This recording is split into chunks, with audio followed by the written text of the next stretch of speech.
Hello class 10th students. तो आज एक फाइनल वीडियो बना देते हैं, आपका कल एग्ज़ाम है। तो हम शुरुआत करते हैं रिएक्टिविटी सीरीज़ ऑफ मेटल्स। तो जो रिएक्टिविटी सीरीज़ ऑफ मेटल्स है बहुत इंपॉर्टेंट टॉपिक है मेटल्स एंड नॉन मेटल्स का। उसमें सबसे पहले आपको ये याद करनी है, अगर किसी बच्चे की याद ना हो तो सबसे पहले तो ये याद रखनी है आपको। देखो ये तो आपकी बुक में दे रखी है, मैं आपको एक ट्रिक बता देता हूँ। आप सीधा लिखेंगे पहले, please stop calling me a careless zebra. Instead start learning how copper hugs silver ही बोल देते हैं उसको, गोल्ड, प्लेटिनम।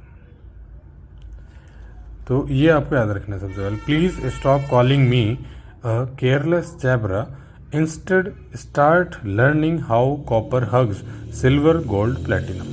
तो पी से आपका प्लेटिनम ये प्लीज़ हुआ, sodium, then calcium, magnesium, aluminium, and then zinc is zebra, iron is instead and it is here iron Fe, and tin जो होता है टिन उसको एस से हम ले रहे हैं स्टार्ट, एंड देन इसको स्टार्ट छोड़ करके आप ट्राई बोल लीजिए, टिन फॉर ट्राई, ठीक है।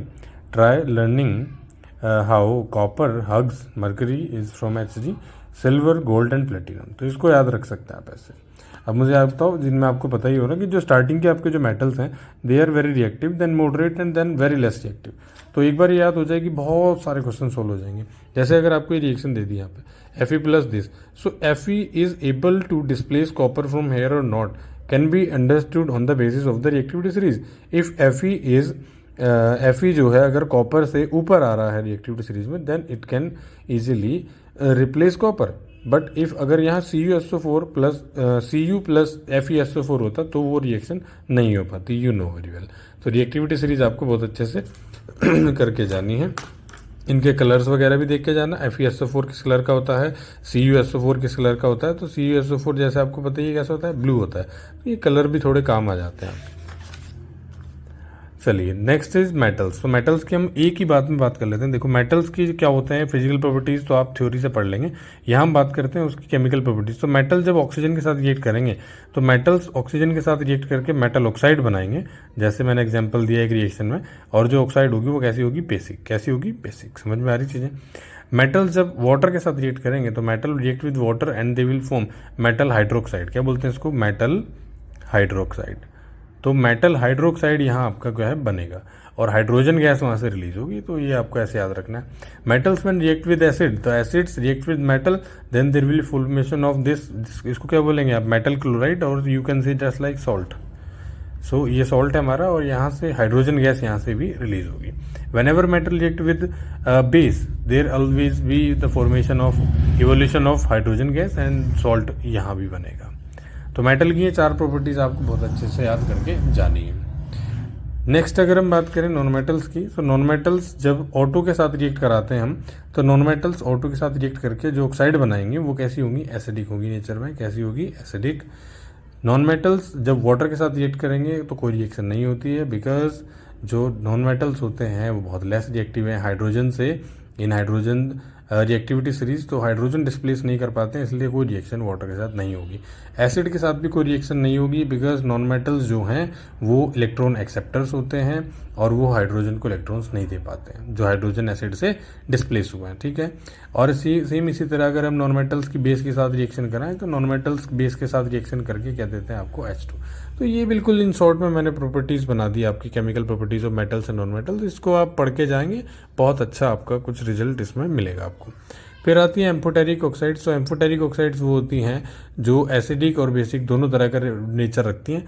तो एल्यूमिनियम की, जिंक की, लेड की जो ऑक्साइड्स हैं वो कैसी होती हैं, एम्फोटेरिक इन नेचर। आपको याद होना चाहिए, टेक ए स्क्रीनशॉट।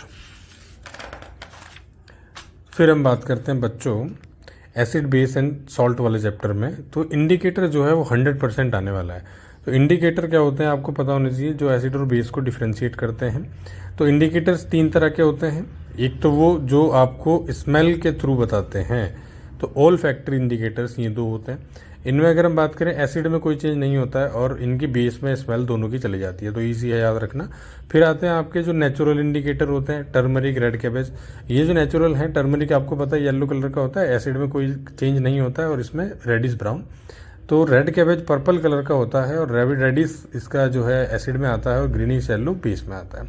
ये जो आपके इंपॉर्टेंट हैं जो केमिकल हैं ऐसे इंडिकेटर जो लेबोरेटरी में आपको मिलते हैं, तो रेड लिटमस रेड कलर का होता है, एसिड को नो चेंज, ब्लू करता है, red to blue and then blue to red for base. समझ में आ रहा है? ब्लू टू रेड हो जाएगा, ब्लू वाला रेड हो जाएगा किसमें, एसिड में, और रेड वाला ब्लू हो जाएगा बेस में। मिथाइल ऑरेंज कलर का होता है, एसिड में रेड और बेस में येलो। यहाँ बच्चे सबसे ज़्यादा कंफ्यूज होते हैं, तो कंफ्यूज नहीं होना। फिनोल्फथालीन कलरलेस है और सिर्फ बेस में होता है कैसा, पिंक, अदरवाइज कलरलेस ही रहता है। तो इसको बिल्कुल पक्का कर लो। चलिए आगे हम बात करें एसिड की प्रॉपर्टीज़। तो एसिड की भी प्रॉपर्टीज़ मैंने आपको ऐसे याद कराने की कोशिश करी है, ध्यान देना। When ever acid react with metal, तो ये बिल्कुल सेम है। अगर मेटल को एसिड से कराओ या एसिड को मेटल से कराओ, समझ में आ रही है? तो क्या बनेगा, सोल्ट प्लस हाइड्रोजन। ये रिएक्शन वही होंगी जो मेटल के साथ एसिड की रिएक्शन के साथ थी। When ever acid react with metal carbonate, तो मेटल के कार्बोनेट के साथ भी यही होगा, बस यहाँ कार्बन डाइऑक्साइड गैस निकलेगी। क्या निकलेगी? अरे एग्जाम्पल लेना चाह रहे हो क्या? कोई एसिड ले लो और कोई भी मेटल कार्बोनेट ले लो।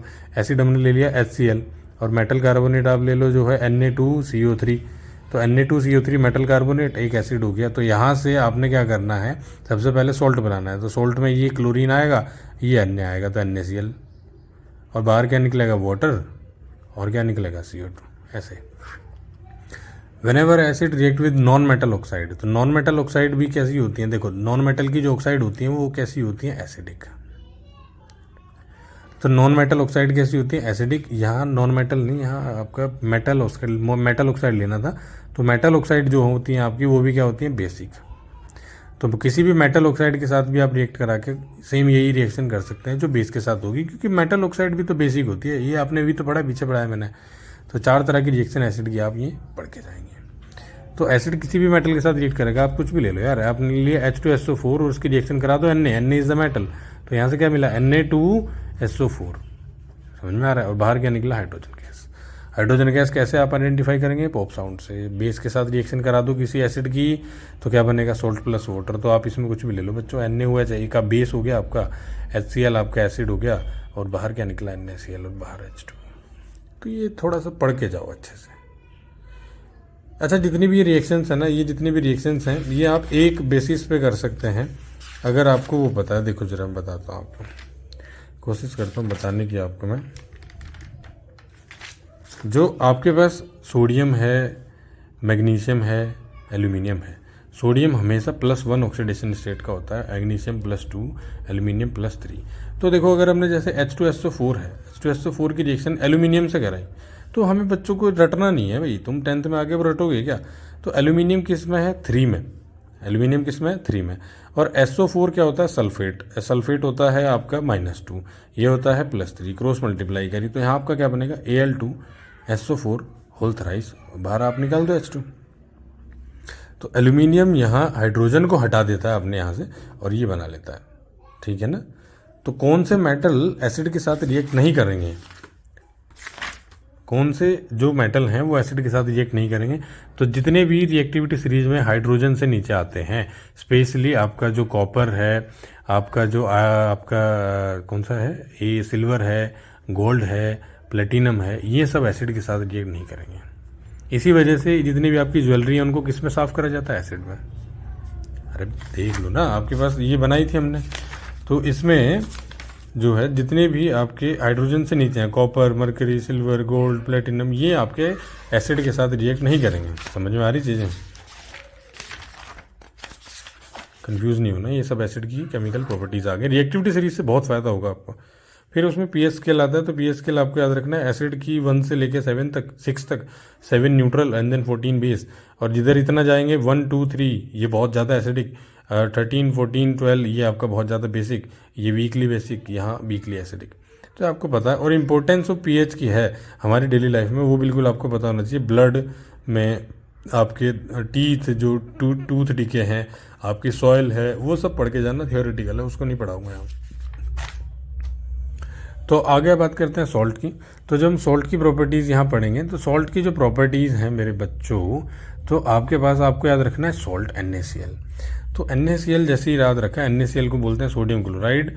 अब इस देखो, सबसे पहले NaCl पढ़ लिया हमने, NaCl को सोडियम क्लोराइड बोलते हैं, कॉमन सॉल्ट इसका नाम होता है।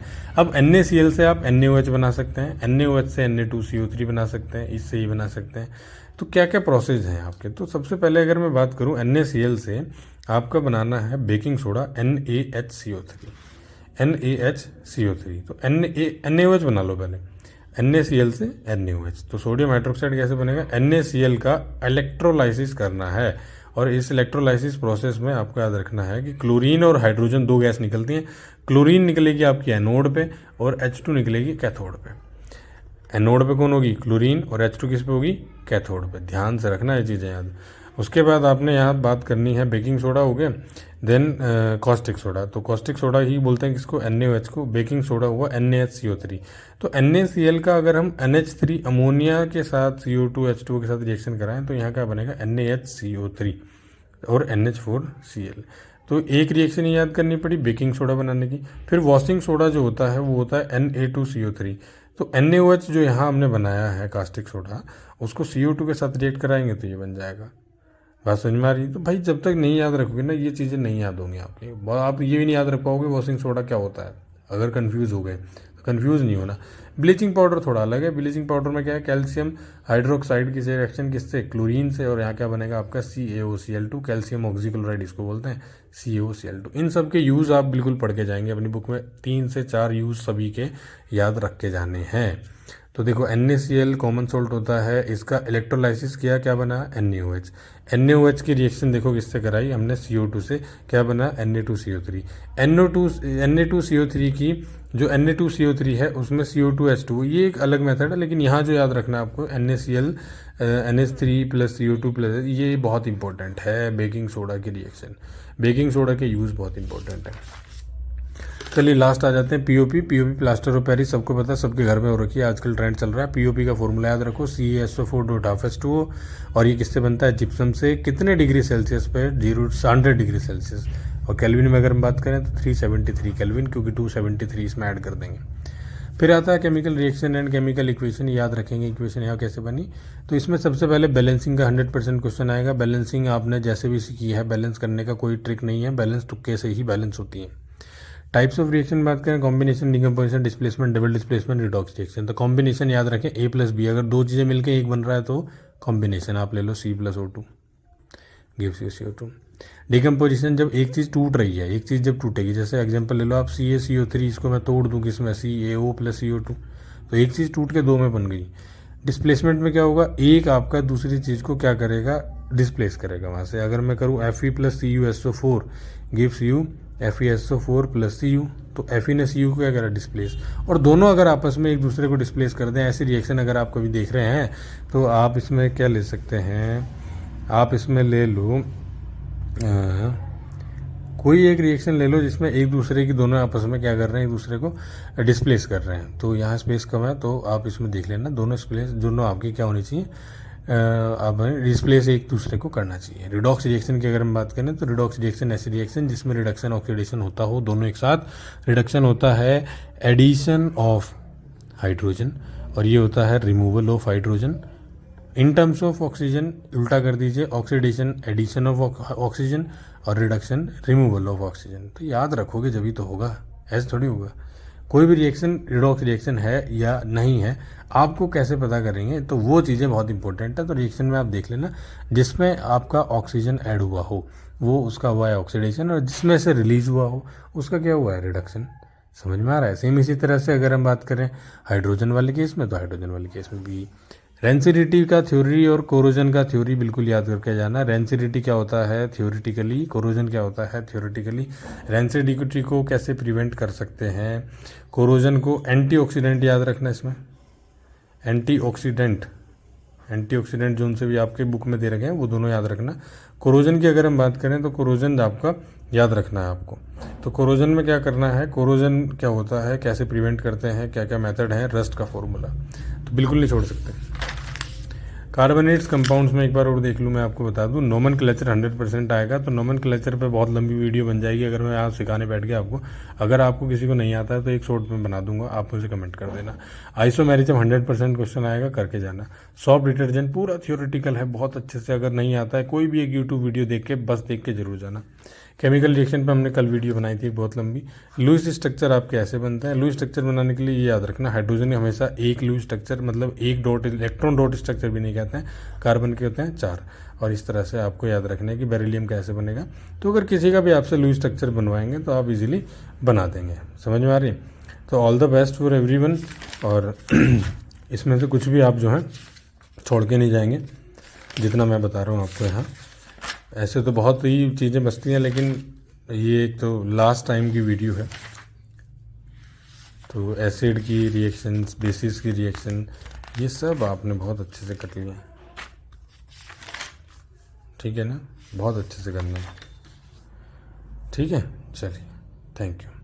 और हाँ, अगर मैं बात करूँ यहाँ पोटेशियम की, तो इसमें ये भी है कि पोटेशियम जो है ये बहुत ही रिएक्टिव होते हैं। तो इनमें से अगर हम बात करें तो पोटेशियम, सोडियम, कैल्शियम, ये वाटर के साथ बहुत जल्दी रिएक्ट कर लेते हैं, ऑक्सीजन के साथ, वाटर के साथ। मैग्नीशियम सिर्फ हॉट वाटर के साथ रिएक्ट करता है। एल्यूमिनियम सिर्फ स्टीम के साथ रिएक्ट करता है। ये जिंक आयरन भी स्टीम के साथ रिएक्ट करता है। तो ये आपको जिंक इन सबकी याद रखनी है। ठीक है, तो all the best for you all, thank you.